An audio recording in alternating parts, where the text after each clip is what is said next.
Question, एल्केनों का सामान्य सूत्र है। 3 श्रेणियां होती हैं ये, एल्कीन, एल्काइन, एल्केन। एल्केनों का सामान्य सूत्र है, एल्केनों का सामान्य सूत्र CnH2n+2 मीन्स यहाँ पर जितना होता है उसके दुगने से 2 ज़्यादा होता है H। C के बराबर में जितना होता है उसके दुगने से 2 ज़्यादा होता है H, यानी Cn, तो H2n+2, 2n+2 यानी ऑप्शन ए हमारा सही हो जाएगा। दूसरा क्वेश्चन, एल्कीन का सामान्य सूत्र है। एल्केनों का सामान्य सूत्र में 2n+1 होता है और एल्कीन के सामान्य सूत्र में यहाँ से 2 हट जाता है, सिर्फ यहाँ 2n बचता है, यानी CnH2n। एल्केनों का CnH2n+2, एल्कीन का CnH2n और एल्काइन का सामान्य सूत्र CnH2n-2 होता है। एल्काइन का सामान्य सूत्र CnH2n-2 होता है। एक बार इसे समझ लेते हैं। मान लो हमें दे दिया C3H8, C3H8 बताओ ये एल्कीन, एल्काइन या एल्कीन, एल्काइन या एल्केन कौन सी श्रेणी का मेंबर होगा। तो हम कुछ भी नहीं करते हैं, सिर्फ ये C के बराबर में जो होते हैं उसका दुगना करते हैं, दुगना। 3 का दुगना 3 दूनी 6। फिर ये देखते हैं ये दुगना है, दुगने से ज़्यादा है या दुगने से कम है, तो इसका हमने दुगना किया, 3 दूनी 6। यहाँ पर कितना है 8, इसका मीन्स ये 3 दूनी 6 दुगना हुआ, तो ये 6 से भी 2 ज़्यादा है क्योंकि ये 8 है। तो जब 6 से 2 ज़्यादा है, दुगने से 2 ज़्यादा है, तो ये एल्केन श्रेणी का सदस्य हो जाता है, एल्केन। अगर यहीं पर होता C4H8, इसका दुगना करते C4, 4 का दुगना 8, 4 दूनी 8। अब इसे देखा जाता है ये कितना है यहाँ पर 8। यदि पूरा दुगना आ जाए, पूरा दुगना, तब ये एल्कीन श्रेणी हो जाती है, एल्कीन श्रेणी। अगर यही होता C4H6, इसका दुगना करके देखते 4 का, 4 दूनी 8, ये कितना है दुगने से 2 कम है, तो इसका मीन्स ये दुगने से 2 कम, तब कैसी श्रेणी हो जाती है, तब एल्काइन श्रेणी हो जाती है, एल्काइन।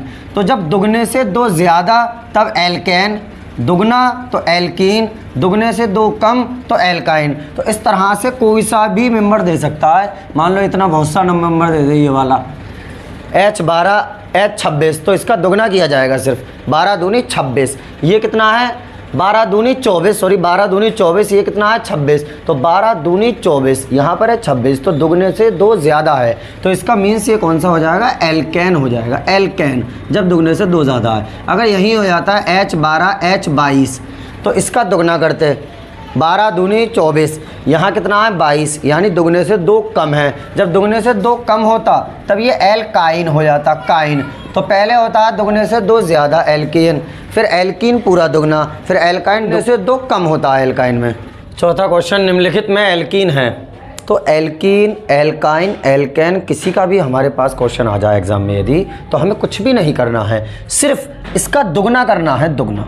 दुगना किया जाएगा C के बराबर वाले का, 2 का दुगना 2 दूनी 4, 2 दूनी 4 दुगना। फिर यहाँ देखा जाएगा यहाँ है 6, तो ये दुगने से 2 ज़्यादा है, 2 दूनी 4, 4 से 2 ज़्यादा है। जब दुगने से 2 अधिक होता है तब एल्केन श्रेणी होती है, एल्केन। पूरा दुगना होता है तो एल्कीन, दुगने से 2 कम होता है तो एल्काइन। तो फिलहाल ये दुगना है, पूछा गया एल्कीन, एल्कीन में दुगने ही होना चाहिए, ये दुगने से 2 ज़्यादा है, तो ये दुगने से 2 ज़्यादा है और एल्कीन में पूरा दुगना होना चाहिए, यानी ये ऑप्शन नहीं होगा क्योंकि ये एल्केन श्रेणी होगी। यहाँ पर देखेंगे 2 का दुगना 2 दूनी 4, 4 ही H है, एल्कीन में दुगना ही होता है, पूरा दुगना होता है एल्कीन में, और ये 2 का दुगना 4, यानी ये वाला ऑप्शन हमारा सही हो जाएगा। ये दुगना लिखा पड़ा है H इधर। इसे चेक कर लेते हैं, 2 का दुगना 2 दूनी 4, 2 का दुगना 2 दूनी 4। अब यहाँ पर कितना है, यहाँ पर है 2, तो दुगने से 2 कम है, तो इसका मतलब ये जब दुगने से 2 कम है तो ये हमारी एल्काइन श्रेणी हो जाएगी। और D तो बराबर है, वो तो कुछ है ही नहीं, तो इसका मतलब ऑप्शन बी हमारा राइट आंसर हो जाएगा। निम्नलिखित में से एल्काइन है, वही कंडीशन दुगना देखने वाली, बस दुगना देखो सबसे पहले। और एल्काइन में क्या होता है, दुगने से 2 कम, इसमें पूरा दुगना, एल्कीन में इसमें दुगने से 2 कम, दुगने से 2 कम, तो दुगने से 2 कम, 3 दूनी 6, यहाँ कितने हैं 8, तो ये दुगने से 2 ज़्यादा है, तो ये तो एल्केन हो गई गलत। 4 दूनी 8, यहाँ कितने हैं 10, तो दुगने से 2 ज़्यादा, एल्केन हो गई ये तो, और पूछी एल्काइन है गलत। 3 दूनी 6, 3 दूनी 6, तो ये कौन सी हो गई, एल्कीन हो गई, पूरा दुगना है, तो ये भी गलत, पूछी एल्काइन है। 3 दूनी 6, यहाँ पर कितना है 4, दुगने से 2 कम, क्योंकि 6 से 2 कम है 4, इसका मतलब option D is right answer. Option D हमारा सही उत्तर हो जाएगा। निम्नलिखित में से एल्केन है, एल्केन मीन्स दुगने से 2 अधिक, दुगने से 2 अधिक, तो दुगने से 2 अधिक, दुगने से 2 अधिक, 3 दूनी 6, 3 का दुगना 6, यहाँ पर कितने 8, तो पहला ही ऑप्शन हो जाएगा एल्केन। 4 दूनी 8, यहाँ कितने हैं 10, लगता है थोड़ा ऑप्शन गलत हो गया है, यहाँ पर हम लिख देते हैं 8, तो 3 दूनी 6, 6 और 2 8, एल्केन पूछा गया, पहला ऑप्शन हो गया। अब 4 दूनी 8, यहाँ पूरा 8 है, तो ये एल्कीन होगी, गलत हो गया ऑप्शन सी। 3 दूनी 6, ये भी गलत हो गया, और 3 दूनी 6, ये 2 कम है, इसका मतलब ये भी ऑप्शन हमारा गलत हो जाएगा। तो इस तरह सिर्फ हमें दुगना करके देख लेना है, यदि पूरा दुगना आए तो एल्कीन, दुगने से 2 ज़्यादा एल्केन, दुगने से 2 कम तो एल्काइन। 7वें क्वेश्चन की ओर चलते हैं। एल्केन श्रेणी का प्रथम सदस्य है, एल्केन श्रेणी का प्रथम सदस्य, तो एल्केन श्रेणी का जो सूत्र होता है वो होता है CnH2n+2। प्रथम सदस्य के लिए हम n की जगह पर यहाँ 1 रख देंगे, तो C1H2 1 लिखा जाएगा, तो 2 1 कम 2 और 2 जोड़ दिया जाएगा, तो 2 4 हो जाएंगे, यानी CH4।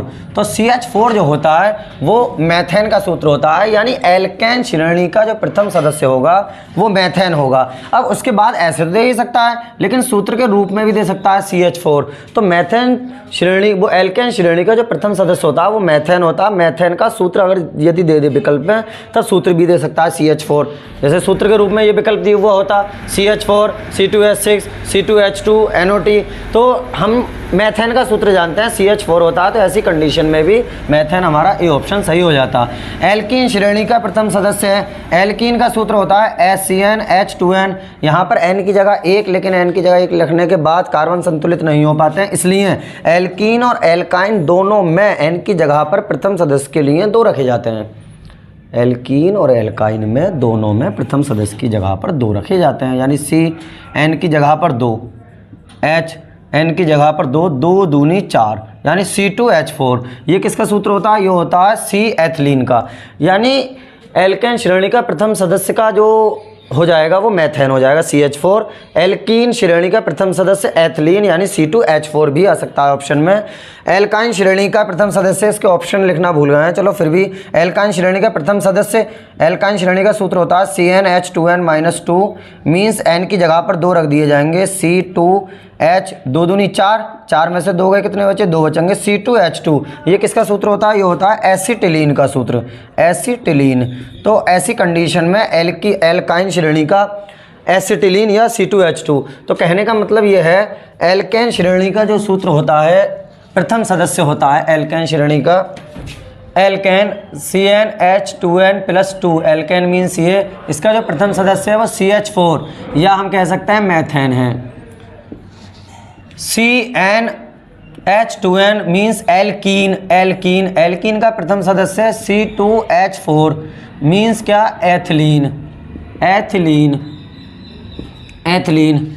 CnH2n-2 ये हो जाएगा C2H2 मीन्स एसिटिलीन, एसिटिलीन। तो एल्केन श्रेणी का प्रथम सदस्य मैथेन, एल्कीन श्रेणी का एथिलीन और एल्काइन श्रेणी का एसिटिलीन। सूत्र इनके ये होते हैं, एल्केन, एल्काइन, एल्कीन के जो सामान्य सूत्र होते हैं वो ये 3, एल्केन का ये वाला, एल्कीन का ये वाला, एल्काइन का ये वाला। तो जैसी ही एल्केन श्रेणी का जो सामान्य सूत्र होता है वो CnH2n+2, एल्कीन श्रेणी का CnH2n, एल्काइन श्रेणी का CnH2n-2, एल्केन श्रेणी का प्रथम सदस्य CH4 मैथेन, एल्कीन श्रेणी का प्रथम सदस्य C2H4 एथिलीन, एल्काइन श्रेणी का प्रथम सदस्य CnH2n-2 C2H2 यानी एसिटिलीन। तो इस तरह यह क्वेश्चन निम्नलिखित में से असंतृप्त यौगिक है। यौगिक, कार्बनिक यौगिक में 2 प्रकार के यौगिक होते हैं, संतृप्त और असंतृप्त। संतृप्त क्या होता है? वे यौगिक, वे कार्बनिक यौगिक जिनमें कार्बन कार्बन के बीच सिंगल बॉन्ड पाया जाता है। कार्बन कार्बन के बीच, कार्बन कार्बन के बीच सिंगल बॉन्ड होता है, कार्बन कार्बन के बीच, उन्हें संतृप्त कहा जाता है, और असंतृप्त जिनमें कार्बन कार्बन के बीच डबल बॉन्ड होता है उन्हें असंतृप्त कहा जाता है। अब संतृप्त असंतृप्त में श्रेणियाँ जो हमने कल कुछ क्वेश्चन करे थे उसमें एल्केन, एल्कीन, एल्काइन। जो एल्केन श्रेणी थी, एल्केन वो संतृप्त हाइड्रोकार्बन की होती है, संतृप्त की। एल्कीन और एल्काइन असंतृप्त हाइड्रोकार्बन की होती है, एल्कीन और एल्काइन असंतृप्त। मीन्स यदि एल्केन श्रेणी होगी तो वो संतृप्त हाइड्रोकार्बन होगा। एल्कीन या एल्काइन श्रेणी जब होती है तब असंतृप्त हाइड्रोकार्बन होता है। तो पहला वाला हम देखते हैं, सी यहाँ पर 1 है, 1 का दुगना कर लेते हैं। जैसे हमने कल, अगर आप लोगों ने पिछली वीडियो नहीं देखी हो तो वो पिछली वीडियो पहले देखिए, क्योंकि उसमें आपको एल्केन, एल्कीन, एल्काइन पूरा प्रोसेस समझ में आ जाएगा। एल्केन क्या होती है, एल्कीन क्या होती है, एल्काइन क्या होती है। फिर एल्केन सीरीज़ दिखते ही संतृप्त हाइड्रोकार्बन, एल्कीन एल्काइन सीरीज़ दिखते ही असंतृप्त हाइड्रोकार्बन हो जाता है। यदि बाउंडेड के रूप में दिया हुआ हो तो कार्बन कार्बन के बीच डबल या ट्रिपल बॉन्ड आ जाए तब असंतृप्त हाइड्रोकार्बन, और कार्बन कार्बन के बीच यदि सिंगल बॉन्ड आ जाए तब संतृप्त हाइड्रोकार्बन होता है। तो पहला वाला हम देखते हैं, सी के बराबर में कुछ नहीं है तो 1 है, 1 का दुगना 2, लेकिन यहाँ पर कितना है 4, दुगने से 2 ज़्यादा। इसका मीन्स ये एल्केन श्रेणी हो गई, क्योंकि दुगने से 2 ज़्यादा एल्केन होते हैं। जब एल्केन हो गई तो मीन्स संतृप्त हाइड्रोकार्बन हो गया, लेकिन हमें बताना क्या है, असंतृप्त हाइड्रोकार्बन। दूसरा विकल्प देखते हैं, 2 इसका दुगना करा जाएगा, 2 दूनी 4, 2 दूनी 4, 2 दूनी 4, यहाँ कितना है 6, यानी दुगने से 2 ज़्यादा है, क्योंकि दुगना हुआ 4, यहाँ 6, दुगने से 2 ज़्यादा, तो ये भी एल्केन सीरीज़ हुई, एल्केन सीरीज़ यानी असंतृप्त हाइड्रोकार्बन। यहाँ देखते हैं, अब इसमें करते क्या अधिकतर स्टूडेंट्स, यहाँ पर देखने के बाद सी और ओ के बीच में डबल बॉन्ड है तो सोचते हैं डबल बॉन्ड आ गया और सीधा सीधा क्या हो गया, असंतृप्त यौगिक हो गया। लेकिन नहीं, डबल बॉन्ड या ट्रिपल बॉन्ड जो देखा जाता है वो कार्बन कार्बन के बीच देखा जाता है। तो ये भी ऑप्शन गलत हो जाएगा, क्योंकि यहाँ पर कार्बन और ऑक्सीजन के बीच है। डी वाला ऑप्शन, 2 यहाँ देखा, 2 का दुगना 2 दूनी 4, 4 यहाँ पर है, पूरा दुगना मीन्स एल्कीन सीरीज, और एल्कीन सीरीज ही असंतृप्त यौगिक होते हैं, यानी ऑप्शन डी हमारा राइट आंसर हो जाएगा। 11वां क्वेश्चन, निम्नलिखित में से किस यौगिक में एल्कोहलीय समूह उपस्थित है। एल्कोहलीय समूह, अब कोई भी जब कार्बनिक यौगिक होता है, कोई भी कार्बनिक यौगिक होता है तो वह एल्किल समूह यानी R और क्रियात्मक समूह X से बना होता है। एल्किल समूह R और क्रियात्मक समूह X से बना होता है। एल्किल समूह का मीन्स है CnH2n+1। एल्किल समूह जो R होता है उसका मीन्स है CnH2n+1, और जो बचता है सिंगल बॉन्ड लगाकर वो क्रियात्मक समूह, जैसे OH आ जाए, सिंगल बॉन्ड COOH आ जाए, और सिंगल बॉन्ड CHO आ जाए, जो भी आ जाए, तो ये वाला यदि आ जाता है OH तो OH, लेकिन एल्किल समूह के साथ OH आ जाए तब वो एल्कोहली समूह हो जाता है। हम देखते हैं अब, CH3COOH, CH3COOH। अब ये OH दिख रहा है तो अधिकतर स्टूडेंट इस OH को देखते ही पहला ही विकल्प लगा देंगे, लेकिन पहला नहीं होगा क्योंकि यहाँ भी O मौजूद है, तो ये पूरा मिलाया जाएगा तो ये COOH होगा, यानी ये ऑप्शन गलत हो जाएगा।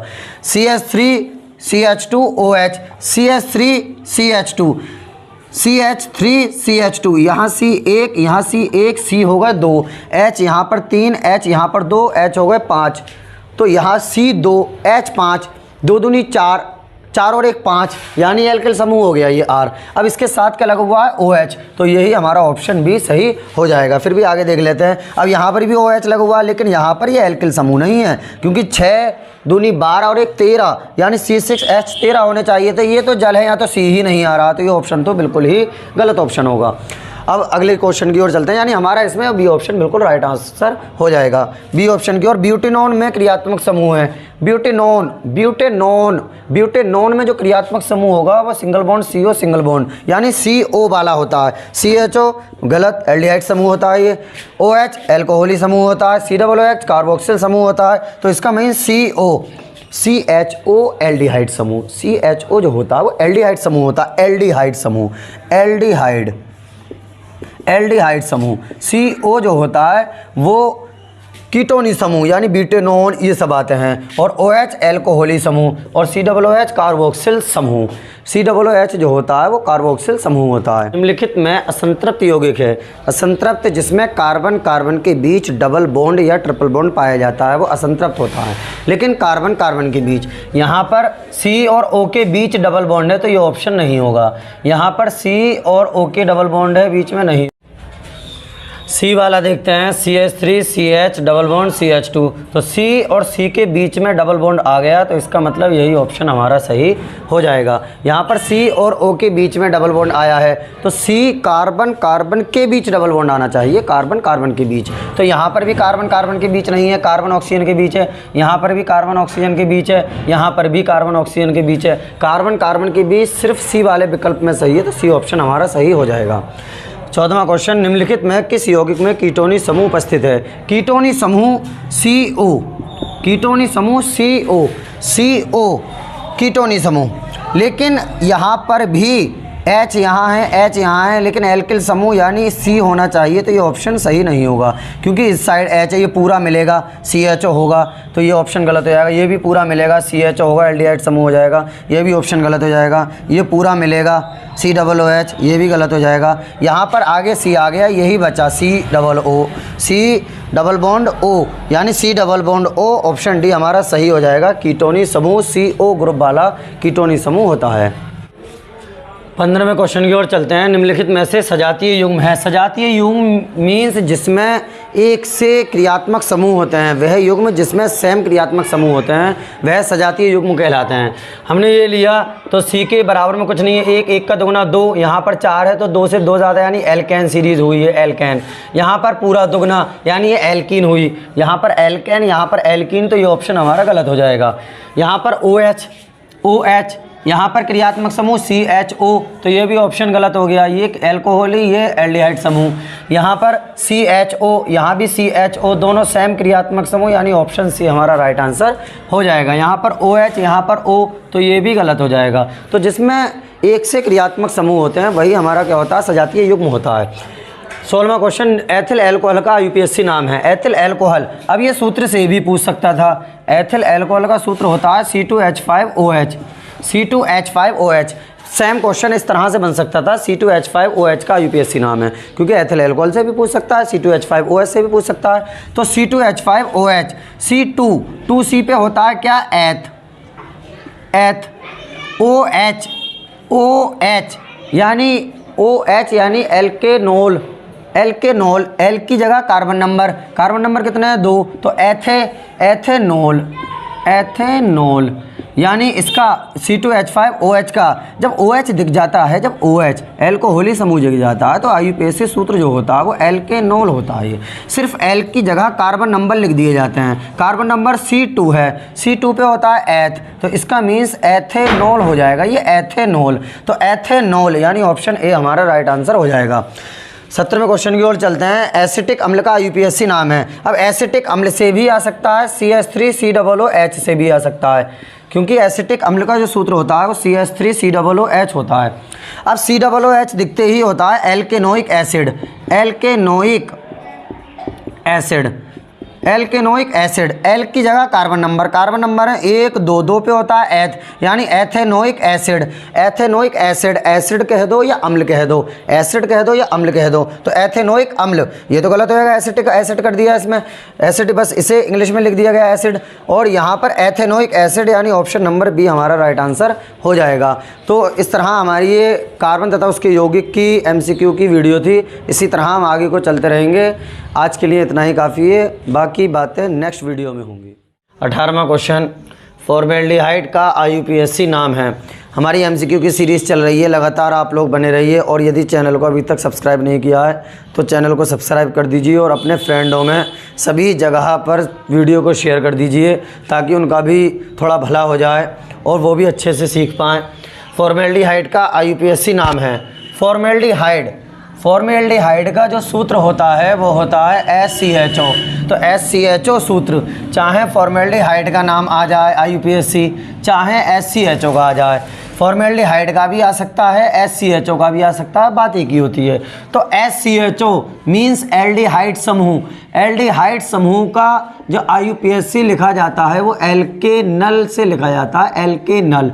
फिर उसके बाद ये देखा जाता है कार्बन नंबर कितना है, कार्बन नंबर सिर्फ एक है, तो एक कार्बन पर एल की जगह पर लिख दिया जाएगा मैथ, यानी मैथेनल, मैथेनल। इसका मीन्स फॉर्मेल्डिहाइड या SCHO का जो IUPAC नाम हो जाएगा वो मैथेनल हमारा राइट ऑप्शन, यानी बी वाला विकल्प हमारा बिल्कुल सही हो जाएगा।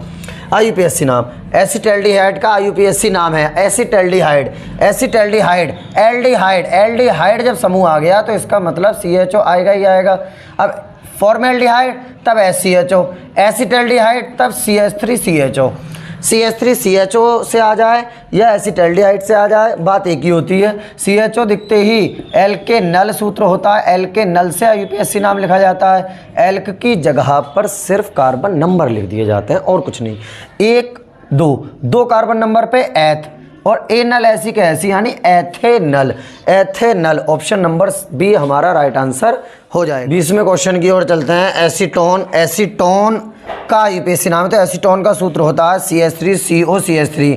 CO जब दिख जाता है तब एल्केनॉन सूत्र होता है, एल्केनॉन से IUPAC नाम लिखा जाता है। 1 2 3 3 कार्बन नंबर, 3 कार्बन नंबर पे आता है प्रोप, तो इसका मीन्स एसीटोन या CH3COCH3 का जो IUPAC नाम होता है वो प्रोपेनॉन होता है। ऑप्शन नंबर बी हमारा राइट आंसर हो जाएगा। 21वें क्वेश्चन की ओर चलते हैं। CH3COCH3, CO आ गया, इसका मतलब ये कीटोनी समूह हो गया। कीटोनी समूह पर एल्केनॉन, ये हमारा IUPAC नाम इसकी सहायता से लिखा जाएगा। एल की जगह कार्बन नंबर, तो 1 2 3 कार्बन, 3 कार्बन पे होता है प्रोप, तो इसका मीन्स ये हो जाएगा प्रोपेनॉन, प्रोपेनॉन, प्रोपेनॉन, यानी ऑप्शन नंबर सी हमारा एकदम राइट आंसर हो जाएगा। 22वें क्वेश्चन की ओर चलते हैं। C2H6 का IUPAC नाम है C2H6। इसे देख, इसका दुगना करते हैं, C का दुगना, C है 2, 2 का दुगना 2 दूनी 4, 4। फिर यहाँ H देखते हैं कितने हैं, H है 6, लेकिन दुगना आया 4, तो दुगने से 2 ज़्यादा हैं क्योंकि 6 H हैं, और C का दुगना कितना हुआ 4, तो 2 ज़्यादा हुआ। जब दुगने से 2 ज़्यादा होता है तो वो एल्केन सीरीज़ होती है, एल्केन। एल की जगह कार्बन नंबर है 2, 2 पर होता है एथ, यानी एथेन। ऑप्शन नंबर बी हमारा राइट आंसर हो जाएगा। निम्नलिखित में एल्डिहाइड है, एल्डिहाइड, एल्डिहाइड एल्केनल, एल्केनल आवाज़ निकालता है, एल्केनल वही एल्डिहाइड होता है। मैथेनॉल, मैथेनॉल की आवाज़ निकाल रहा है तो ये तो एल्कोहली समूह होगा। एथेनॉल, ये भी एल्कोहली समूह। एथेन, ये एल्केन श्रेणी।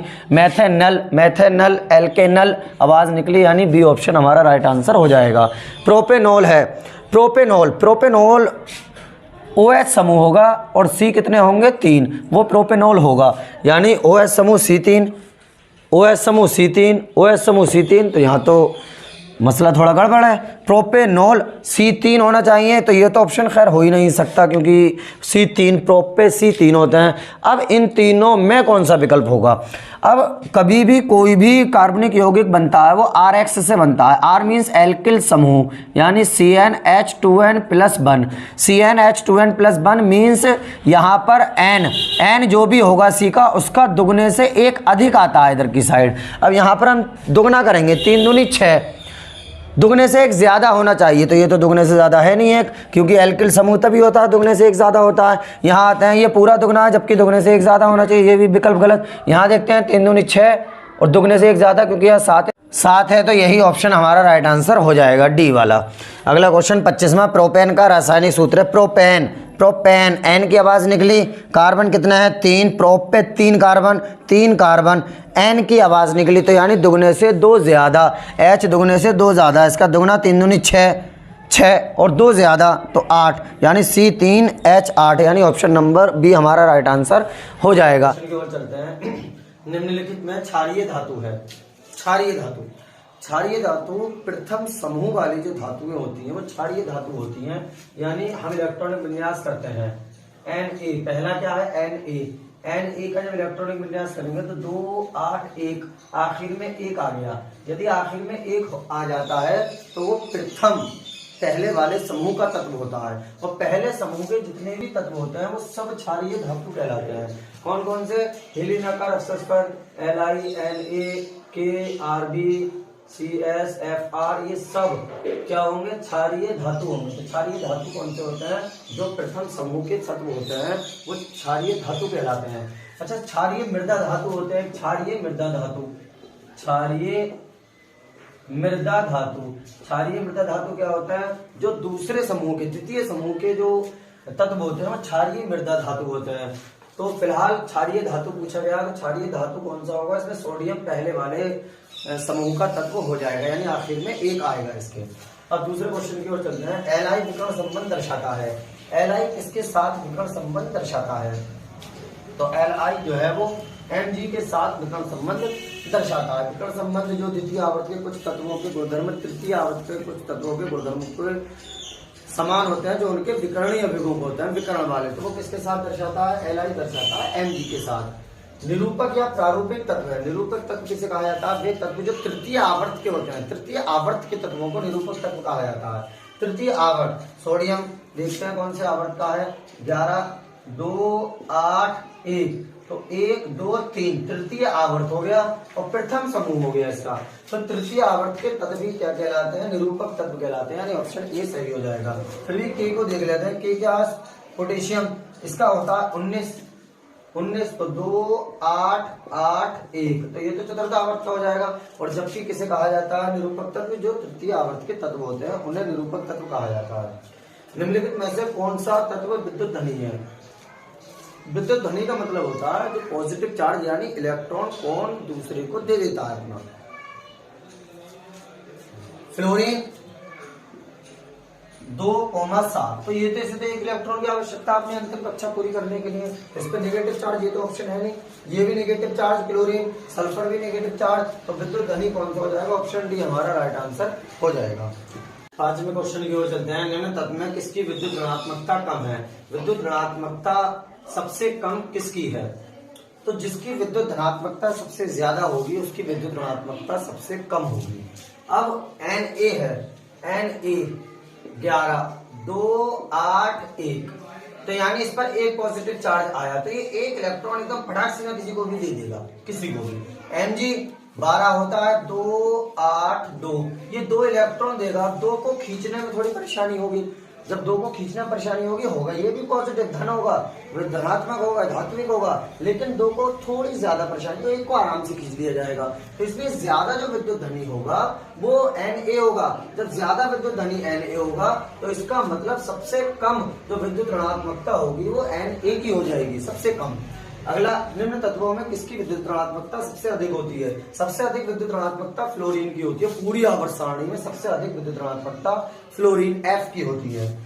क्षारीय धातु है। क्षारीय धातु किसे कहा जाता है? जो प्रथम समूह की, प्रथम पहले वाले समूह की जितने भी तत्व होते हैं वो सब क्षारीय होते हैं, क्षारीय धातुएं होती हैं। तो इसका ऑप्शन नंबर, ये कौन सी वाली है? क्षारीय मृदा धातु, BeMgCa, ये क्षारीय मृदा धातु। क्षारीय मृदा धातु आ जाए तो ये वाली LiNaK, यही क्या हो जाएंगी? यही हो जाएंगी हमारी क्षारीय धातु। आठवें क्वेश्चन की ओर चलते हैं। निम्न में कौन सा तत्व धात्विक है? धात्विक मतलब जो इलेक्ट्रॉनों को दे देता है तो वो है Li। नंबर नियोन है। नियोन क्या है? जो हमारा आखिरी होता है हीलियम, नियोन, जो आवर्त सारणी में आखिर में रखे गए हैं, helium, neon, argon, krypton, xenon, radon, ये सब क्या होते हैं? ये सब अक्रिय गैसें होती हैं। अक्रिय गैसें यानी जो किसी से क्रिया नहीं करती हैं, वो अक्रिय गैसें होती हैं। तो नियोन क्या है? अक्रिय गैस। यूरेनियम है। यूरेनियम क्या होता है? यूरेनियम रेडियो एक्टिव तत्व होता है। यूरेनियम रेडियो एक्टिव तत्व होता है। तो ये केमिस्ट्री की एक तत्व के क्लोराइड का सूत्र MCl2 है, इसके ऑक्साइड का सूत्र है MCl2। अब Cl जो है क्लोरीन, उसकी संयोजकता जो है क्लोरीन जैसे 17 परमाणु क्रमांक 2 8 7, अब ये एक इलेक्ट्रॉन किसी से ले लेगा तो इसका मीन्स इसकी संयोजकता जो है वो 1 हो जाएगी। जब एक क्लोरीन की संयोजकता 1 होगी तो 2 क्लोरीन की संयोजकता कितनी हो जाएगी? एक क्लोरीन की एक, यहाँ पर क्लोरीन 2 लेके पड़े हैं, यानी यहाँ पर 2 होंगे। 2 जब यहाँ पर है तो M पे, इसका मतलब M की संयोजकता कितनी होगी? 2 होगी, यानी 2 प्लस के निशान इस पर होंगे। संयोजकता 2 होगी M की, क्योंकि Cl की 1 होती है, लेकिन Cl यहाँ पर 2 हैं, तो इसलिए जब Cl यहाँ पर 2 हैं तो M की संयोजकता 2 होगी। जब M की संयोजकता 2 होगी, अब ये देखा जाएगा O का ऑक्साइड का सूत्र पूछा गया है। O का होता है 8, 2,6, यानी ये 2 इलेक्ट्रॉन किसी से ले लेगा। जब 2 इलेक्ट्रॉन किसी से ले लेगा तो O की संयोजकता 2 हो जाएगी। M की संयोजकता 2 होती है, O को संयोजकता 2 हो जाएगी, क्योंकि 2 किसी से ले लेगा। M की 2 हो गई यहाँ से Cl2 से, और O की 2 होती है, हम सूत्र से उससे देख लेते हैं इलेक्ट्रॉनिक विन्यास करने के बाद। तो यहाँ पर M की 2, O की 2, दोनों की 2-2 संयोजकता, तो 2 जब दोनों की 2-2 संयोजकता, अब यहाँ पर जैसे M की 2 होगी संयोजकता, यहाँ पर O की 2, लेकिन ये 2 दूनी 4 हो जाएंगे, इसकी 2 इसकी 4, तो ये तो मसला गलत हो गया। यहाँ पर M की 2 O की 2 दोनों की बराबर बराबर आ गए, यानी ये मसला सही है। यहाँ पर M की 2 हैं, यहाँ पर 2 दूनी 4, यहाँ पर 2 होंगी O की संयोजकता, और 3 यहाँ, तो 3 दूनी 6, तो ये तो अलग अलग गलत हो गया। ऐसे ही है 2 दूनी 4 और O की 2, तो ये भी गलत हो जाएगा। तो MO इसके ऑक्साइड का सूत्र हो जाएगा। अगला एक तत्व M के कार्बोनेट का सूत्र MCO3 है। अब CO3 की संयोजकता 2 होती है, CO3 की संयोजकता 2 होती है। जब CO3 की संयोजकता 2 होती है तो इसके क्लोराइड का सूत्र, अब क्लोरीन की संयोजकता कितनी होती है? क्लोरीन की 1 होती है। अब MCl, M की संयोजकता जब यहाँ पर 2 का इसके साथ जुड़ा है तो M की 2 हो गई, Cl की 1 हो गई, तिरछी गुणा हो जाएगी, 2 इधर आ जाएंगे, 1 इधर, 1 यहाँ लिखते नहीं है, और MCl2, यानी MCl2 ऑप्शन नंबर ए हमारा राइट आंसर हो जाएगा। उभयधर्मी ऑक्साइड है, उभयधर्मी ऑक्साइड कौन सा होता है? Al2O3 उभयधर्मी ऑक्साइड होता है। तो केमिस्ट्री की हमने जितनी भी MCQ सीरीज़ थी, जितनी भी केमिस्ट्री के अच्छे अच्छे विकल्प वाले क्वेश्चन थे, वो सभी ज़्यादातर कर लिए हैं। आप लोग लगातार वीडियो से बने रहिए, चैनल से बने रहिए। अब हम जो है न्यूमेरिकल सीरीज़ करेंगे, जिसमें एक एक बहुत बहुत बढ़िया न्यूमेरिकल होंगे। आज के लिए इतना ही रहने देते हैं, बाकी बातें नेक्स्ट वीडियो में होंगी।